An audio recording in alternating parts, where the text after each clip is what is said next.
warahmatullahi wabarakatuh. Perkenalkan kami dari kelompok 2 Prodi Pendidikan Biologi kelas Palembang. Di sini kami akan menjelaskan mengenai katabolisme asam amino. Sebelum itu, perkenalkan adapun anggotanya ada Abdullah Mukom, ada Anissa Mutiarahma, Fadila dan Wayan Diana Kusuma Gandawati. Tujuan pembelajaran, mahasiswa menguasai fondasi saintifik pada materi katabolisme asam lemak.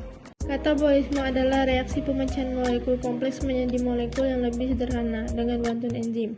Salah satu molekul kompleks yang dapat diurai dalam reaksi katabolisme ini adalah asam amino menjadi urea yang tidak ditoksik dan mudah larut dalam air. Proses ini dapat ditemukan pada katabolisme asam amino. Katabolisme asam amino terdiri dari beberapa tahapan, yaitu 1. Transnaminasi, deaminasi oksidatif. Dalam katabolisme asam amino, gugus amino akan memasuki siklus area, sedangkan kerangka karbon akan memasuki siklus Krebs. Asam amino adalah salah satu senyawa yang ada dalam tubuh makhluk hidup yang diantaranya hewan dan manusia yang berguna sebagai sumber utama pembentukan protein dalam tubuh. Adapun sumber-sumber protein di lingkungan sekitar kita. 1. Ada keju, 2. Susu, 3. Tempe, 4. Ikan, 5. Daging. Jadi uji Biuret ini juga dikenal sebagai uji Piotrowski, yang mana adalah uji kimia yang digunakan untuk mendeteksi keberadaan ikatan peptida.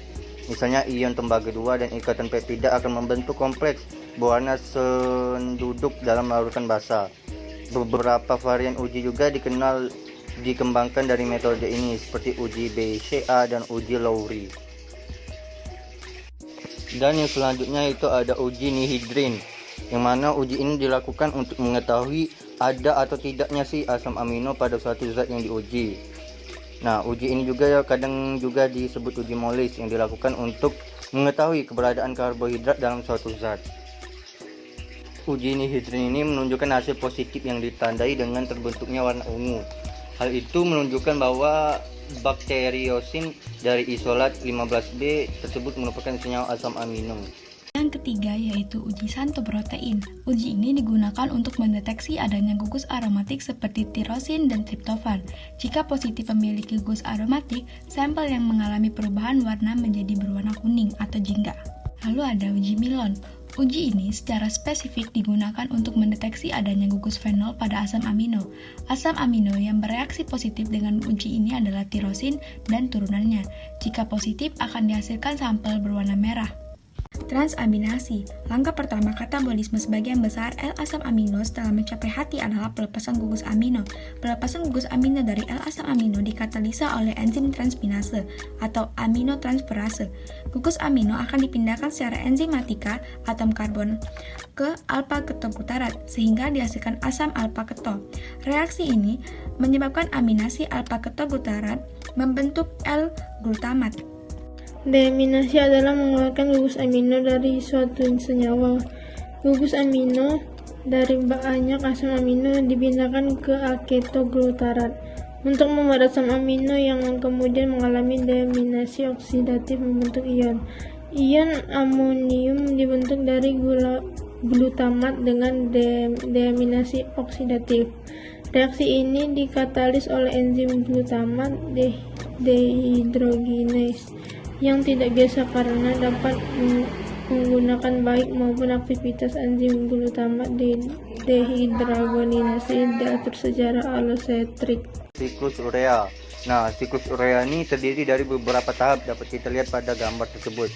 Nanti yang pertama itu ada reaksi sintesis karbamil fosfat, yang mana reaksi ini yang merupakan tahap yang pertama dari siklus urea. Ini berlangsung di matriks mitokondria hati. Nah, yang selanjutnya juga nanti ada reaksi kedua yaitu sintesis sitrulin, yang mana setelah reaksi sintesis karbamil fosfat kemudian ialah reaksi ini, di mana reaksi ini berlangsung di matriks mitokondria hati pula, sama seperti reaksi sintesis karbamil fosfat. Nah, yang ketiga nanti ada reaksi sintesis asam argininosuksinat, yang mana reaksi ini merupakan reaksi pertama yang berlangsung di sitosol hati, ditandai dengan masuknya ornitin atau hasil reaksi sebelumnya ke sitosol. Dan reaksi yang keempat itu ada penguraian asam argininosuksinat, yang mana reaksi ini merupakan penguraian asam argininosuksinat yang berlangsung di sitosol hati. Terjadi penguraian asam juga di sini untuk memproduksi arginin dan asam fumarat. Dan reaksi yang kelima yaitu ada pembelahan arginin menjadi ornitin dan urea, yang mana reaksi ini melengkapi siklus urea dan membentuk kembali, atau bisa kita katakan seperti regenerasi ornitin, substrat untuk reaksi kedua.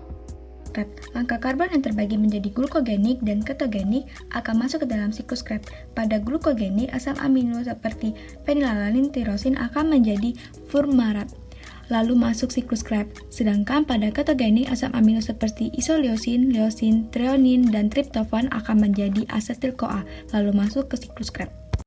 Untuk hasil ATP kelompok 1, asam amino diubah menjadi asetil-CoA, lalu diubah lagi menjadi asetil-CoA dan masuk ke dalam siklus asam sitrat dengan menghasilkan 12 ATP.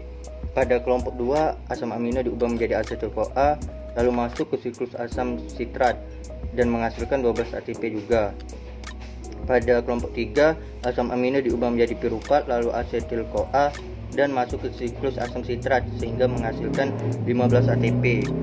Pada kelompok 4, asam amino diubah menjadi oksalatoasetat, lalu masuk ke siklus asam sitrat namun tidak menghasilkan ATP. Pada kelompok 5, asam amino diubah menjadi humarat, lalu masuk ke siklus asam sitrat dan menghasilkan 3 ATP. Sedangkan pada kelompok 6, asam amino diubah menjadi succinyl-CoA, lalu masuk ke siklus asam sitrat dan menghasilkan 6 ATP. Sedangkan yang terakhir pada kelompok 7, asam amino diubah menjadi glutamat, lalu diubah menjadi alpha ketoglutamat, lalu masuk ke siklus asam sitrat dan menghasilkan 9 ATP. Sehingga total semua ATP adalah 57 ATP. Kesimpulan, katabolisme adalah reaksi pemecahan molekul kompleks menjadi molekul yang lebih sederhana dengan bantuan enzim. Salah satu molekul kompleks yang dapat diurai dalam reaksi katabolisme ini adalah asam amino menjadi urea yang tidak toksik dan mudah larut dalam air. Proses tahapan ini ditemukan pada katabolisme asam amino. Katabolisme asam amino terdiri dari beberapa tahapan, yaitu 1. Transaminasi, 2. Deaminasi oksidatif, 3. Dalam katabolisme asam amino, gugus amino akan memasuki siklus area, sedangkan asam amino adalah salah satu senyawa yang ada di dalam tubuh makhluk hidup, yang diantaranya hewan, manusia, yang berguna sebagai sumber utama pembentukan protein di dalam tubuh.